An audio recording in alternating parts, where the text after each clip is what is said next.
In the top stories, members of the federal cabinet continues independent school visits. OAS member states issue joint statement in support of Haiti, and NASA bans Chinese nationals from working at its facilities. Welcome to the ZIZ Midday newscast. Today is Thursday, the 11th day of September 2025. I am Jasmine Thomas. First on the local scene, members of the federal cabinet and invited ambassadors continued their annual independent school visits on Wednesday, 10th September. This as they visited primary schools in the West Zone of St. Kitts.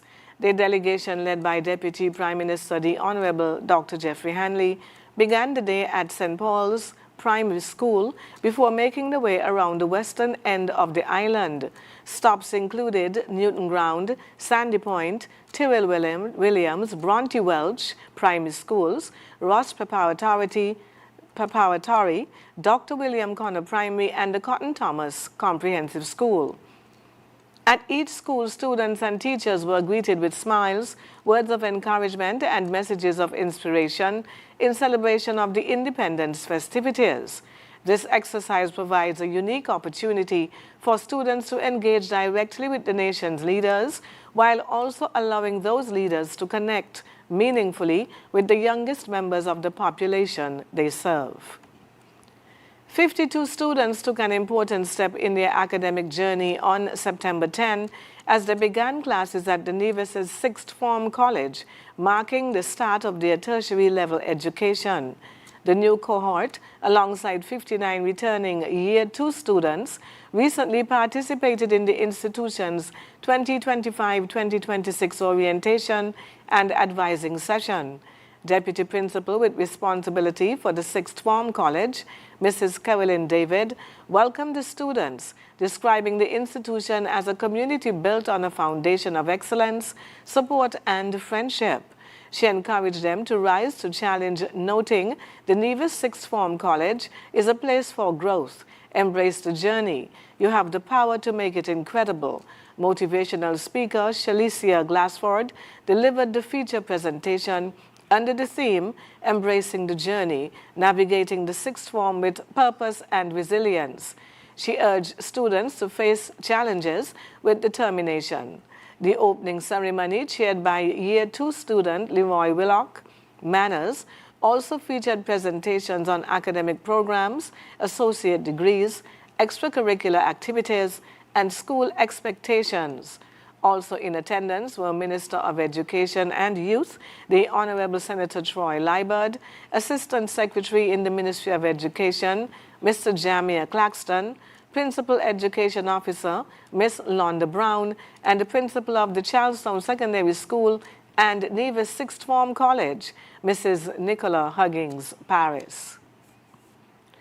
The Royal St. Christopher and Nevis Police Force recovered 2 illegal firearms on St. Kitts on the 9th of September 2025.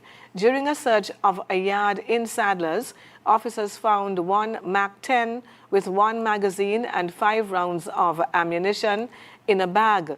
The second firearm was found in another bag along with 2 magazines. One contained 6 rounds of ammunition and the other was empty, and 15 additional rounds of .45 millimeters ammunition.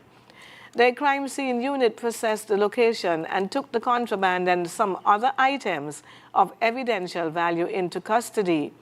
Meanwhile, the RSCNPF has arrested and charged Tejon Wilkin of Nisbet Settlement, Nevis, for cannabis-related offenses.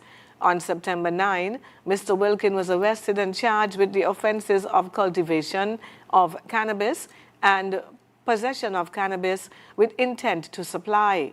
His charges were laid at the Charlestown Police Station.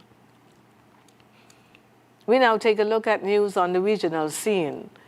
33 member states of the Organization of American States, including Antigua and Barbuda, Argentina, the Bahamas, Barbados, Belize, Brazil, Canada, Chile, Colombia, Jamaica, the United States, and others have reaffirmed their solidarity with the Haitian people and their commitment to supporting Haiti during what they describe as a grave security and institutional crisis.